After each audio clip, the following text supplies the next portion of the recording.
Hello again, my little conscripts, and welcome to another Mordian Glory video. In today's episode, I will be taking you through step by step my Empire Elite Infantry army. That's right, we have leveled up our infantry corps, and we have got veteran state troops, great swords, and all manner of big guns to back them up. And so without further ado, let's hold the line and charge right into this thing. You there, guardsmen! Do you like multi-part plastic sci-fi infantry that doesn't cost a kidney? Well, good news! The Mordian Glory channel is now officially sponsored by Wargames Atlantic. Wargames Atlantic sells fantastic sci-fi models which are perfect as alternative Imperial Guardsmen. This includes the Bulldogs, totally not Praetorians, or the Grognards, which are totally not Mordians, Vestorians, or Kriegers, all in one box. And the best bit is, Wargames Atlantic offers a bulk buy discount, and the more you buy, the bigger the discount. Perfect for amassing those huge platoons of guardsmen. So what are you waiting, you fool? Click on the affiliate link down below, get yourself some great models, and support the channel today. First things first, it is important to note that this video is intrinsically linked to another one that I will be putting out around the same time. This is the Army List Deep Dive, and I have actually already taken this army to a tournament, and if you want to see how it did in the crucible of battle, in the fires of war, then make sure you check out the link in the description to that tournament after action report. And the point of this video is to get into the nitty-gritty detail, to deep dive the army list and explain the thoughts and tactics behind each unit. So with all that said, let's crack on. First thing I want to explain is the theme of the list. Why have I gone for an elite infantry army? Well, firstly, I love greatswords. They are my favorite Empire unit, and ever since Old World came out, I have been meaning to paint up a bunch of these guys. And so I managed to get 30 of them cracked out over a weekend, and I thought, you know what?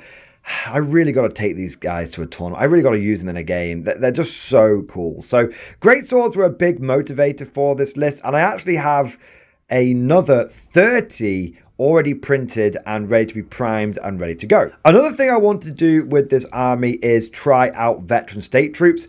I've never run them before, and I've always been a bit not sure if they're worth the 2 extra points. And so I wanted to take a few bricks of those to fill out my core requirement and see if they are worth it over something like regular state troops backed by detachments, or regular state troops with a few points left over for something like knights. And lastly, a big thing I wanted to try out with this list is having Empire infantry that have actually got a half decent weapon skill. One of the big issues I find with my Empire is my state troops do get battered. They really do get absolutely battered.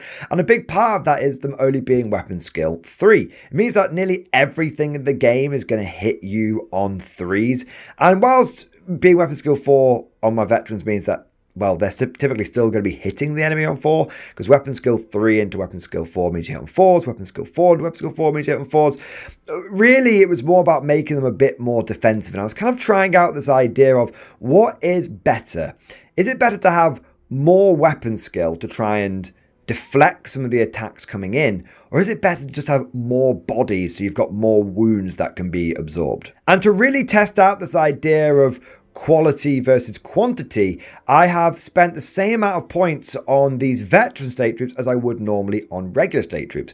So normally I'll take a brick of state troops, it'll be about 40 strong with halberds, and it comes to about 255 points.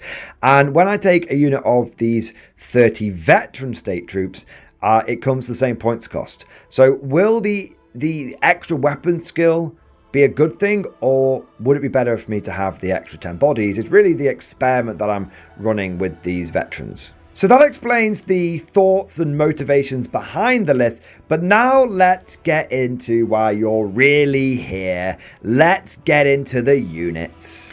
And of course, we have to start with the infantry corps, which is really the vast majority of this list, to be fair. But every day in the corps is like a day on the farm. Every meal a banquet, every paycheck a fortune, every formation a parade. I love the corps. In my actual core selection, I have gone for 1 2 units of veteran state troops.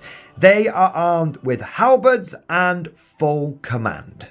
The idea is to deploy them in the formation that you see, which is a 10x3 formation, to take advantage of the fact that if someone charges me, I'll be able to fight in 2 ranks and get lots and lots of weapon skill 4 attacks. But also, it does give me a pretty decent rank bonus. I'm going to get 1 or 2 rank bonus in combat, because I have to lose 6 of these state troops before I lose that back rank back bonus. So I'll actually be starting most combats with outnumbered as a bonus, double rank bonus, so that's +2, and then I'll have a banner and I'll have close order. So I'm starting typically with 5, is that 5 combat res? Yeah, close order, banner, outnumbered, 2 ranks. 5 combat res is pretty decent to start with, and even if I lose that 6 guys out of that back rank, I'm still starting with +4 combat res, which is really, really nice. These guys are a good brick unit that, with that weapon skill 4, should reduce some of the casualties that are incoming and have enough static combat res plus counter punch power to actually be able to win some combats, which is not something that state troops typically do. But if I really want some combat power, then I need to look no further than Vossenberg's finest. It is the Great Swords.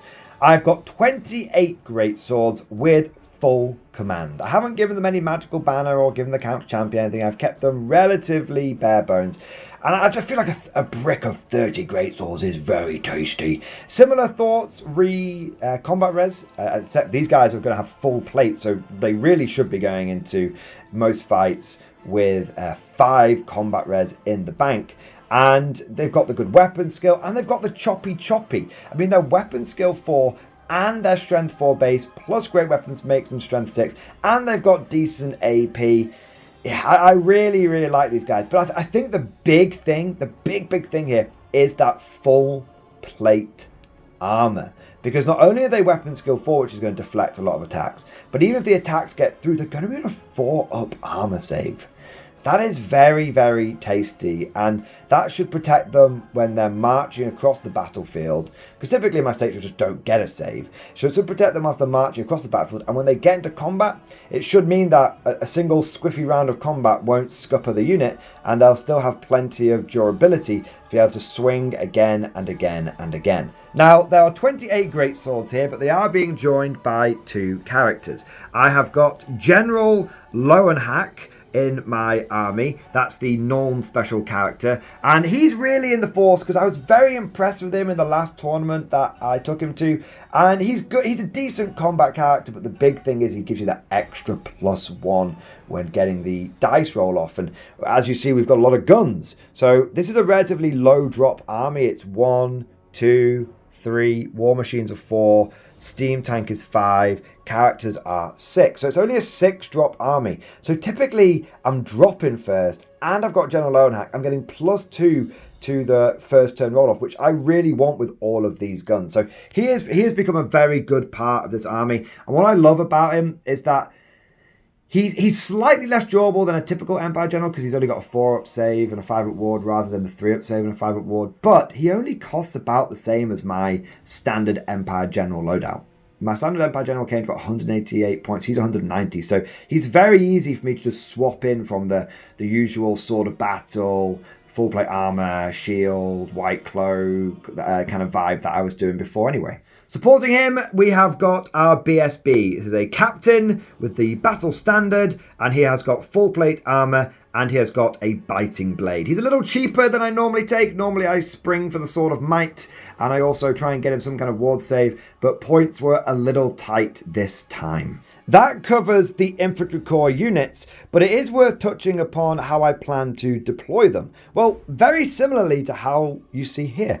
The great swords of the characters in the middle, projecting out those leadership buffs 12 inches and the BSB buffs 12 inches, should actually make for a very solid center. And even though the state troops haven't got characters leading them, between the good leadership and the fact that they're veteran, it should mean that they won't be panicking anytime soon. But what about the support units? Well, of course we have a steam tank, the cast iron bitch. Never leave home without a steam tank. If you're an Empire player, don't even think about it. Don't even hesitate about it. Don't even question it. Unless you're taking some mad mega Nuln list, always put a steam tank in your list. They're just such a good unit. And the way I like to use my steam tank is I throw it on a flank and it just completely locks that flank down. They're just so tanky and you can bully the enemy with them and it preserves their points whilst also taking points away from the enemy. Finally, we have got Boom Town, and we've got a bigger Boom Town than normal. Normally, I go for just 2 great cannons and a Hellblaster volley gun, but today I've gone for an extra cannon just because I fancied a bit more gun. You know, I do always have a great time with my artillery. It always seems to do really well, and it's a ton of fun to use, and it's quintessential to the Empire. And so I thought, you know what? I'm just going to put an extra cannon in there. I'm just going to do it. I'm going to have fun. And the way I plan on deploying these is either as one giant giga battery, just all 4 in one place, or what I'll probably do is have traditional Boomtown, 2 cannons and the Hellblaster like on the hill. And then I'll have this as more of a rogue roaming cannon. Maybe, you know, typically there's a hill on a flank. So I'll probably have the Hellblaster and the 2 great cannons on the hill on one flank, and then have the steam tank and the other cannon on the other flank. And that should make for a really nice fire base with like the great swords just handling things themselves, and then having these 2 fire bases supporting the state troops should make for a really effective combo. Of course, when we're running this many guns, we do need some engineers, and I have got 2 of the cheeky blighters. No upgrades on them today. Sadly, couldn't quite spring for the pigeon bombs. And there we have it. My full 2,000 point elite infantry Empire army. Loads of bodies, loads of guns, and I think it should be loads of fun. But let me know what you guys think down in the comment section below. What do you think of this more elite style of infantry? And what would you change about this list? Would you drop the extra cannon and take the state troops as normal? That would save you quite a few points. Probably save you about 200 points or something. If you did that, what would you spend those extra points on? And of course, let me know what other kinds of Empire army you want to see me run. I have been playing around with the idea of an army of faith. Lots of flagellants and free company and war altars. Let me know what you think about that. If you enjoyed today's video, don't forget to go ahead and smash that like button. It really does support the video with the YouTube algorithm. And if you want to see more content like this, then don't forget to subscribe to never miss an episode. Would you like to know more?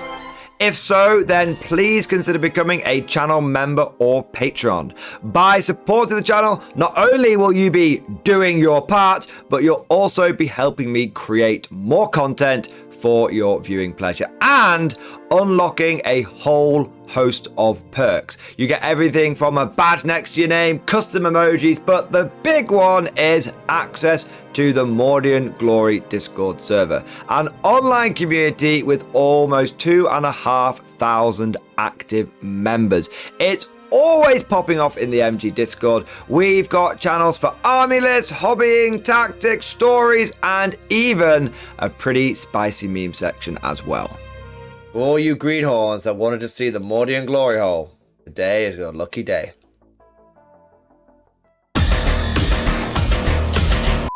And joking aside, I do want to say a massive thank you to all of the current channel members and patrons.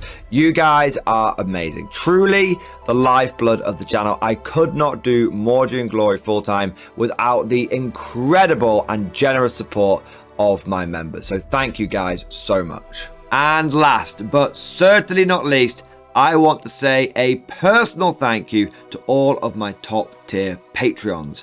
These are the War Masters, the people who have truly gone above and beyond the call of duty.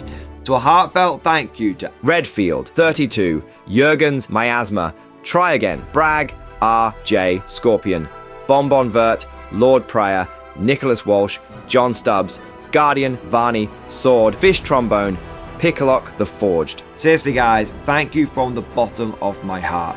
Your support is incredible and it makes a huge difference.